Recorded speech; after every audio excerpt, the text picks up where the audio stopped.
He shoved me aside in front of everyone. Those cruel words still echo in my mind. I was so proud that night. My son, Elias, had just gotten a huge promotion at that big city firm. My heart swelled thinking about it. I spent a whole week in my workshop making him a gift, a small wooden clock, shaped like a compass, to remind him to always find his way home. The party was loud and fancy, filled with people wearing expensive clothes. I felt a little out of place in my simple suit, but I walked straight to Elias, holding my gift carefully. Before I could say a word, his father-in-law, a huge man named Clayton who owned half the city, stepped up. Clayton sneered at the little wooden compass. "What is that, an old birdhouse?" he asked, loud enough for everyone to hear. Elias's face went red with embarrassment. He didn't look at Clayton. He looked at me, and his eyes were cold. Then, he did it. He put his hand on my chest and shoved me aside with surprising force. The wooden compass flew from my hands and shattered against the marble floor. The entire ballroom went silent. My mind went blank with shock. Clayton looked down at the broken gift, then up at me, a nasty smirk plastered across his face. "Know your place, old man. If you're watching this, subscribe, like and let me know where you're watching from." I stood there, feeling the heat of 100 eyes burning into me, but the only ones that mattered were Elias's. He had pushed me. His own father. I stumbled back, my legs feeling weak, and turned toward the glass doors. I walked out into the cold night air, expecting Elias to follow me. Surely, he would apologize, rush out, and tell me he was sorry for the shame he'd caused. I waited for 10 minutes in the quiet parking lot, shivering but stubbornly waiting. The music and laughter from inside the ballroom seemed to grow louder, mocking me. I pressed my face against the cold glass, and through a gap in the curtains, I saw Elias. He was laughing, a big, fake smile on his face, right next to Clayton. He looked away from the window, and I felt a wave of icy water wash over me. It was like I was a stranger he didn't even know. I walked to my beat-up truck and gripped the steering wheel so hard my knuckles turned white as chalk. I drove home in a fog of pain and disbelief. As I pulled into the driveway, my phone buzzed with a text. It was from Elias's wife, Willow. The message cut deeper than any knife: "You embarrassed him. Stay away." The next day, the rumors started like a slow, creeping sickness. I heard them first from our next-door neighbor, Mrs. Kim, who looked at me with pity and kept her distance.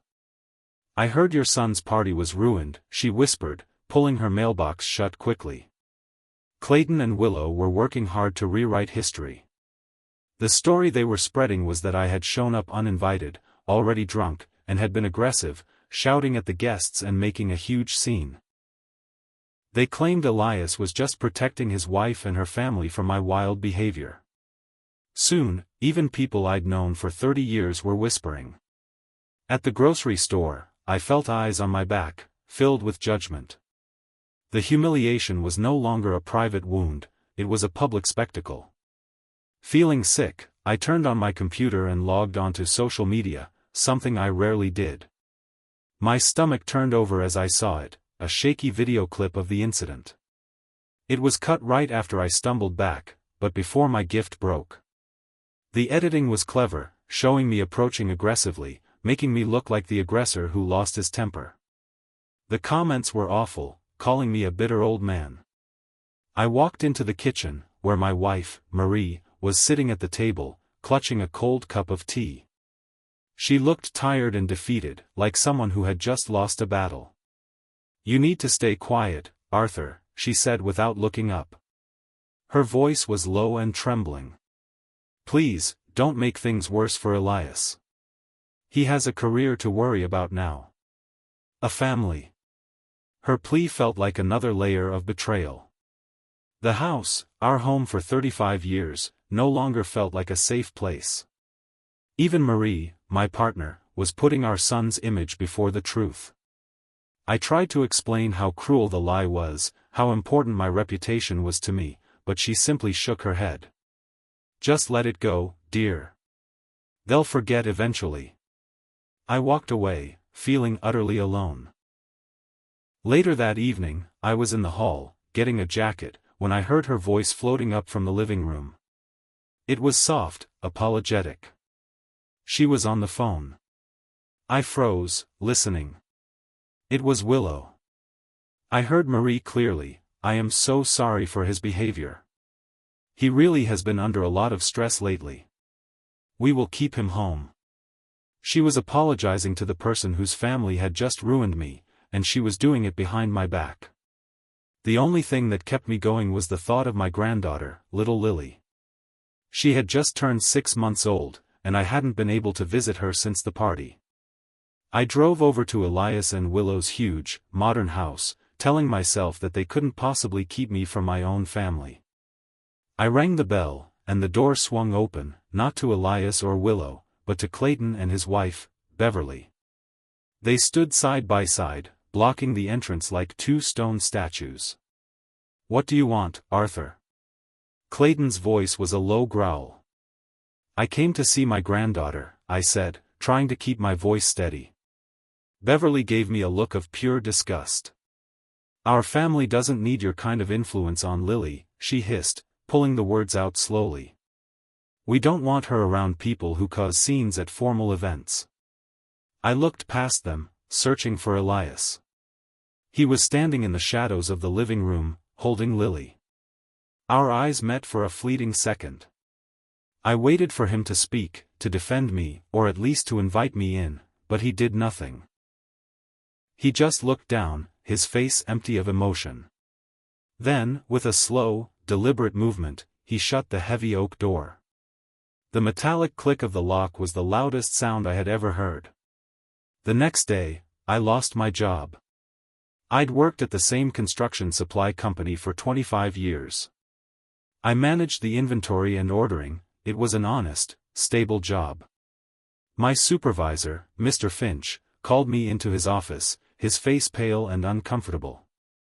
"Arthur, I'm really sorry about this, but we have to let you go," he mumbled, avoiding my gaze.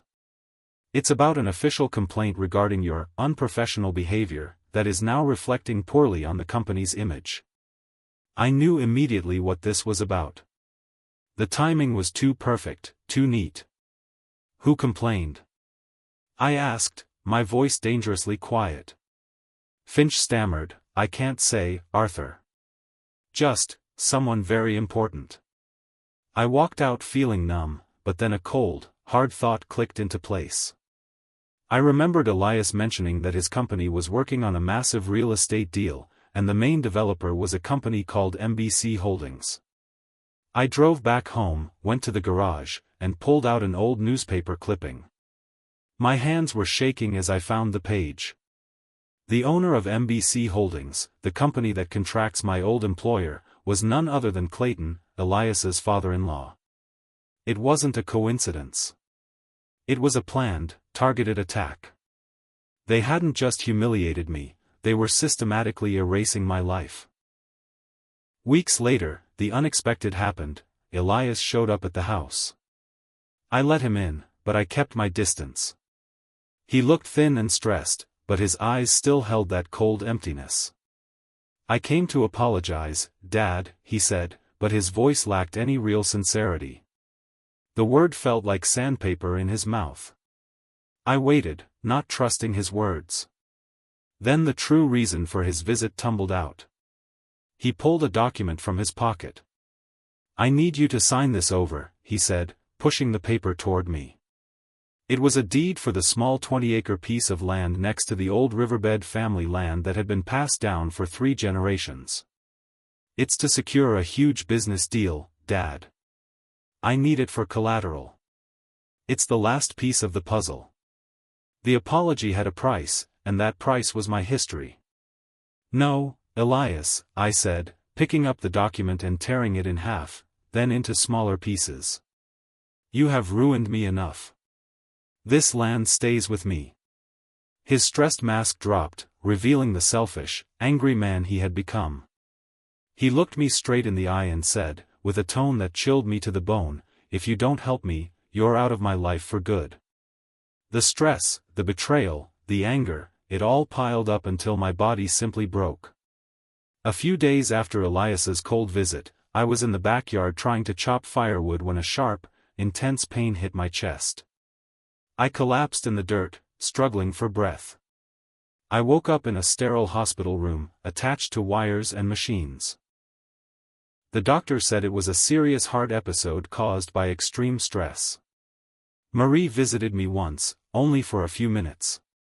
She sat by the bed, told me to get well soon, and then rushed out, saying she had to help Willow with Lily. Elias didn't visit at all. I lay there, feeling the ultimate weight of abandonment. Late one afternoon, a kind, older nurse who smelled faintly of lavender entered the room. She was adjusting my pillows when she discreetly slipped a folded manila envelope under my pillow. "This was dropped off anonymously for you, sir," she whispered, her eyes full of concern. "Be careful." My hands trembled as I opened it. Inside was a clear, crisp photograph, Elias and Clayton, smiling broadly, shaking hands over a stack of official-looking documents. The documents had a blurred title, but I could make out the word "deed" written clearly at the top. I was still weak, barely able to sit up, but the photograph gave me a jolt of ice-cold determination. I had to get out of that bed. The picture, combined with Elias asking for the land deed, meant only one thing: they had already taken it. Lying flat, I used the small, cheap tablet my daughter-in-law had mocked me for having. I spent hours digging through public property records, my old eyes straining against the screen. I finally found it. The record showed the 20-acre riverbed land had been sold and transferred to MBC Holdings, Clayton's company, 3 weeks ago. The date on the transfer was 3 days before Elias came to ask me for my signature. It was a fraudulent transfer, a complete steal. The notary's signature on the paperwork was clear: Oliver Reed. The name jumped out at me like a familiar ghost. Oliver was a young man I had helped start his first notary business 20 years ago, lending him the money when no bank would. He had promised me he would never forget the favor. The thought of him betraying me twisted the knife, but it also gave me a target. I knew what I had to do next. As soon as the doctor cleared me, I drove straight to the office of Paul Carter, the lawyer who had been my oldest, most trusted friend since high school. Paul's office was small and cluttered, smelling of old paper and fresh coffee. I laid out the whole story: the shove, the firing, the photo, the stolen deed with Oliver Reed's signature. Paul listened, his face hardening with every detail. "They think you're a fool, Arthur," he said, leaning back in his worn leather chair. "They think you're a weak old man who's been easily beaten." He paused, then his eyes flashed with a steely resolve. "We will let them think exactly that. Let them think you're beaten." He explained that if I sued now, they would simply hide all their assets. "We will keep this quiet. We will use Oliver's past favor to get the original documents without a court order, and we will wait until their whole plot is in the open." He was offering me a way to fight back, a glimmer of purpose in the darkness of my life. I felt a surge of energy I hadn't felt in months. I sat up straighter, nodding slowly. "We'll flip the table, Paul. When it counts." Weeks passed, and I followed Paul's advice, moving quietly and acting defeated. I stayed home, doing simple repairs around the house, never complaining. Elias and Willow took my silence as surrender. Then, one rainy Tuesday, something amazing happened. A plain envelope arrived in the mail with no return address. Inside, there was no letter, just a child's crayon drawing. It was a picture of a smiling old man with a bushy mustache, standing next to a small girl. Below it was a messy, looping caption: "Grandpa and me." It was Lily. I immediately knew it had to be from the nanny, a kind, quiet woman named Ms. Flores who had always seemed to disapprove of Clayton and Beverly. I flipped the drawing over, my hands shaking. Written small and neat in a corner, in an adult's handwriting, were 2 words: Oakwood Academy. My heart leaped. This wasn't just a sweet gesture, it was a clue. Oakwood Academy was a prestigious, expensive private school where the city's elite sent their children. Lily was obviously enrolled there. Ms. Flores was telling me where to find my granddaughter, away from the watchful eyes of Elias and his in-laws. It was my first victory, a secret message of kindness in a cruel world. The opportunity arrived a month later. The annual Grand Benefactors Charity Gala, huge, fancy event hosted by Clayton every year to show off his wealth and power. I knew Elias and Willow would be there, boasting about their new success. I called Paul, who managed to get me a borrowed, discreet waiter's uniform through a contact. It wasn't perfect, but it was enough. I slipped into the gala, an invisible man carrying a tray of champagne glasses. I saw them immediately. Elias was standing next to Clayton, smiling smugly while telling a group of wealthy guests about a valuable piece of family legacy he had just acquired for their new development. The very piece of land he had stolen from me. I placed my tray on a nearby side table and watched the event unfold. After dinner, Clayton walked onto the stage to give a boastful speech about his company's integrity and bright future. As he went on and on about honesty, I couldn't stand it anymore. My mind was made up. I walked calmly, purposefully, toward the stage, just as Clayton was finishing his speech and turning toward the microphone. I reached the stage just as he stopped speaking. Everyone gasped. The spotlights blinded me, but I ignored them. I reached for the microphone before Clayton could stop me. His eyes were wide with shock and fury. My voice, surprisingly steady, filled the silent ballroom. Clayton is right, I began. Integrity is everything. Which is why I must correct a small untruth. The valuable family legacy that Elias just spoke about. The 20 acres next to the riverbed? It wasn't acquired. It was stolen. A low murmur rippled through the hundreds of guests. Clayton stepped forward, his face purple with rage. This man is a lunatic. Security, he roared. You have no proof, Arthur, Clayton hissed, recovering quickly and flashing a dismissive, arrogant smile. No one here believes the lies of a disgraced, unemployed former employee. He was trying to laugh it off, but his eyes were darting nervously around the room. I felt a cold, clear wave of calm wash over me. I looked straight at him, letting my gaze linger on his expensive suit and his fake smile. I gave him a small, faint smile of my own and said, my voice barely a whisper but full of quiet menace, not yet. After the gala, the war was on. Clayton's security followed me everywhere, and he used his influence to start a new round of ugly rumors. But I was ready this time. Paul and I moved fast. We found Oliver Reed, the notary, at his small office. Paul showed Oliver the photo of me in the hospital and reminded him of the loan 20 years ago. Oliver, a decent man at heart, looked sick with guilt. He admitted that Clayton's men had pressured him into falsifying the date on the transfer deed. He had signed it, but only after they threatened his family. Shaking, Oliver gave us exactly what we needed, the original, signed deed with the correct date, proving the fraud, along with his full confession. This document was the key. It had the timestamps and witness signatures that proved Clayton and Elias had knowingly stolen the land. Paul put the document safely in his briefcase. This is big, Arthur, he said, looking over his shoulder nervously. They'll realize we have the proof now. They'll come after you harder than ever. I nodded, my fear replaced by a quiet satisfaction. Let them come. I had the truth now. The only way to ensure the public believed the truth was to get their confession. We needed them to admit the plot. Paul and I came up with a risky, elaborate plan. I called Elias and Willow and invited them and the in-laws to dinner at my house.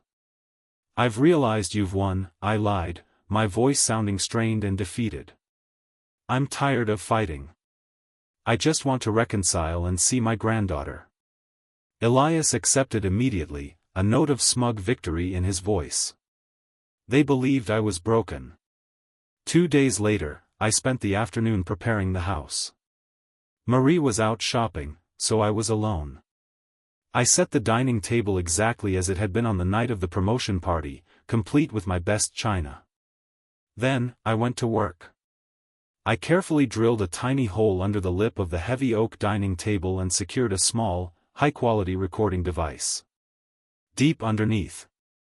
It was almost invisible, but its microphone was sensitive enough to capture every sound. Next, I strategically hid 2 tiny, high-definition cameras in the chandelier above the table and the bookshelf across the room. I was ready to greet my enemies. The dinner was a nightmare of fake smiles and open cruelty. Clayton and Beverly were the worst. They sat across from me, treating my humble home like a dirty, cheap restaurant. "This tablecloth is a little dated, isn't it, Arthur?" Beverly remarked, wrinkling her nose. Elias and Willow said little, but their silence was just as bad. It was exactly like the opening humiliation, but this time, I was playing a part. I acted quiet, defeated, and submissive, letting them lead the conversation. Clayton, drunk on his own success, began to gloat about how easily they had manipulated me. "Frankly, Arthur, you made it too easy," he chuckled, swirling his wine. "Firing you was simple. Nobody believes a liar, especially when we spread the story that you drink too much." He leaned back, his eyes gleaming with malicious satisfaction. "We always knew how to silence you. That piece of land? Best deal I ever made. That old riverbed is going to make us a fortune." Willow giggled nervously. Every word of their boasting was being recorded by the tiny device beneath the table, and every sneer was captured by the hidden cameras. I waited for the perfect moment. Clayton was reaching for his glass, still laughing at his own cruelty. Elias was picking at his food, his face a mix of shame and arrogance. I looked at the 3 people who had stolen my reputation, my job, and my land. I had planned this moment for weeks. I put my fork down slowly, deliberately. "Are you all quite finished?" I asked, my voice calm and low. They stopped, surprised by the change in my tone. "Finished gloating, I mean." I stood up from the table, not quickly, but with a new, quiet authority that made them nervous. "You stole my land, ruined my name, and cost me my job. But you didn't steal my integrity." With a final, decisive movement, I grabbed the edge of the heavy oak dining table. I flipped it. Plates, cutlery, and wine glasses crashed to the floor, shattering the perfect, cruel setup. The room fell into stunned silence. "Not this time," I stated, looking at the mess they had made of my life. Just then, the front door opened, and Paul Carter walked in. A red light blinked on his shirt pocket. He was live-streaming the scene right then, connecting to the hidden cameras. The effect was instantaneous and explosive. The next morning, a high-quality, split-screen video titled, "He Shoved His Father, Then Lost Everything," went completely viral. The video showed 2 things. On one side, the hidden camera footage of Clayton and Elias boasting about the fraud and the malicious rumors. On the other, the recording of me flipping the table, followed by Paul walking in. The contrast was devastating. People immediately saw the truth: a proud, honest father systematically destroyed by the greed of his wealthy, manipulative in-laws and his own son. Sympathy and outrage poured in from all over the country. The video was shared millions of times. Within hours, news stations picked up the story. The authorities, alerted by Paul, began a formal investigation into MBC Holdings and the fraudulent land deed. The pressure was enormous, and Elias's company, which relied heavily on contracts with Clayton's company, began to crumble almost instantly. Their major partners were pulling out, unable to deal with the public scandal and the criminal investigation. 2 days later, the prodigal son came crawling back. He arrived at the house, looking utterly defeated. His suit was wrinkled, his hair messy, and his eyes were red from lack of sleep. He didn't have his usual air of arrogant confidence. He looked simply terrified. "Dad," he said, his voice cracking, "please, you have to help me.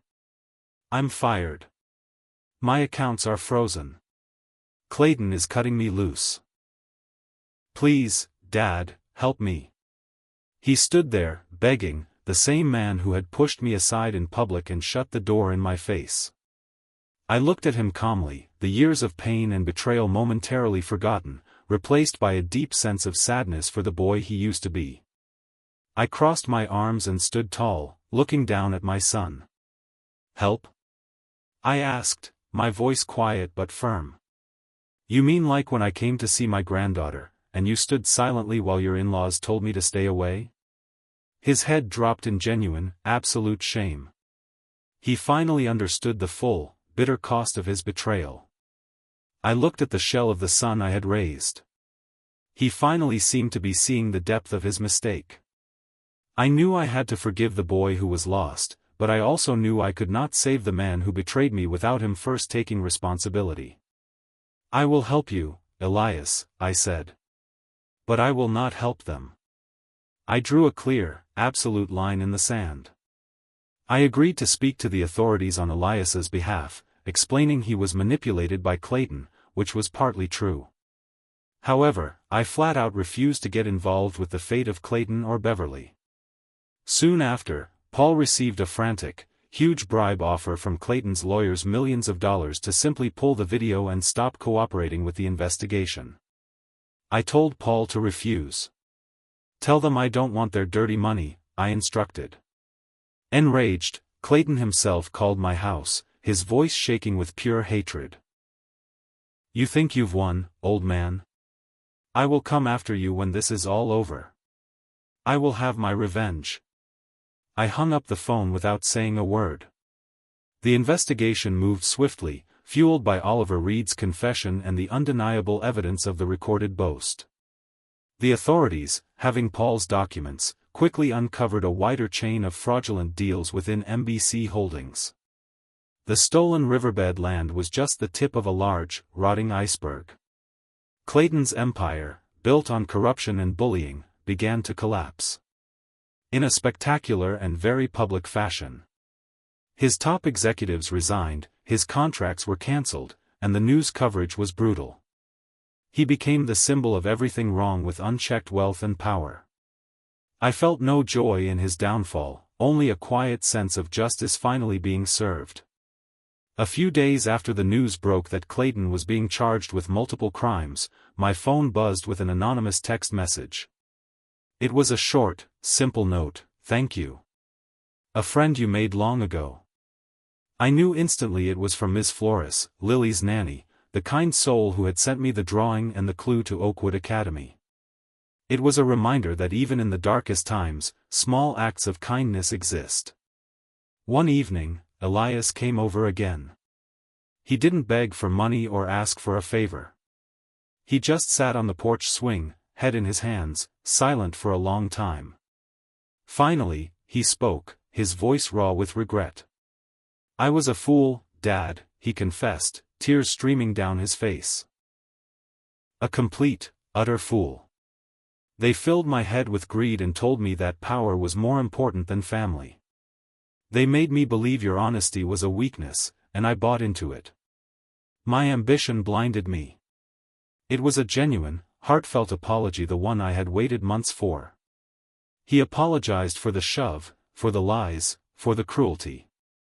I let him talk, listening to him finally own his failures. When he was done, I stood up and put my hand on his shoulder.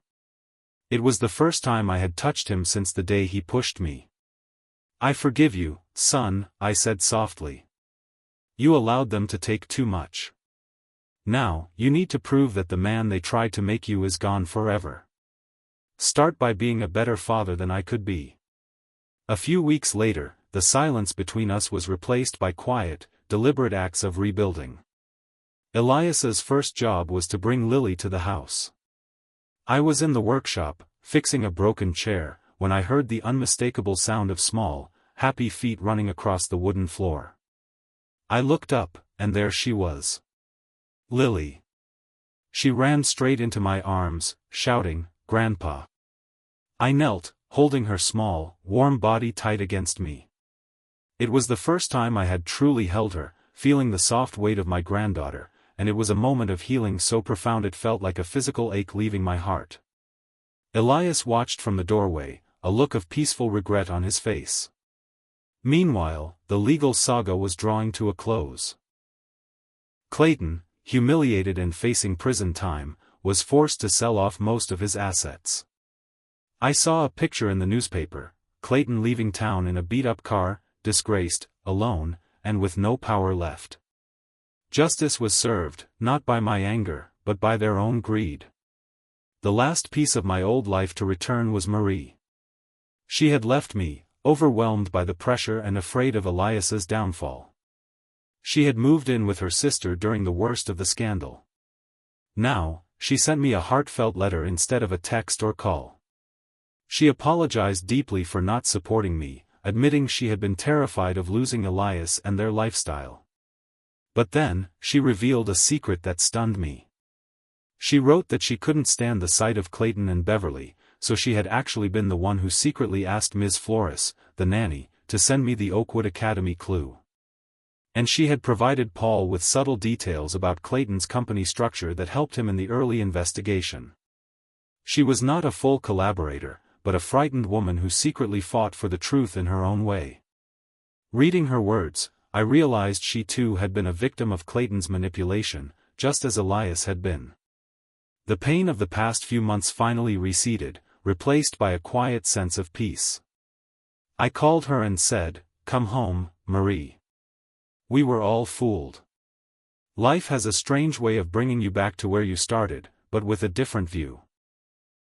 The final chapter of this long ordeal took place not in a fancy ballroom or a courtroom, but in my own quiet home. It was Sunday dinner. The house was filled with the smell of my favorite slow-cooked meal. I sat down at the heavy oak table, the same table that had been shattered weeks ago, now fixed and polished. Elias was there, but he wasn't boasting about a promotion. He was standing, smiling genuinely, serving me my food, his eyes wet with quiet emotion. Marie was next to me, holding my hand. Lily, my granddaughter, was seated at the head of the table, laughing and banging a spoon on the table, every bit the tiny queen of the moment. I looked around at the faces of the family I had almost lost forever. The table flipped that night not because I was seeking cruel revenge, but because I remembered my worth. I was not a bitter old man, but a proud father, a devoted husband, and a grandfather who had saved his legacy from the greedy few. I stood up for the simple truth, and in the end, the simple truth was all I needed to win. Thank you for joining me on this journey. If you like this story, please like this video, subscribe to the channel, and share your thoughts of this story in the comments. To listen to the next story, click on the playlist now.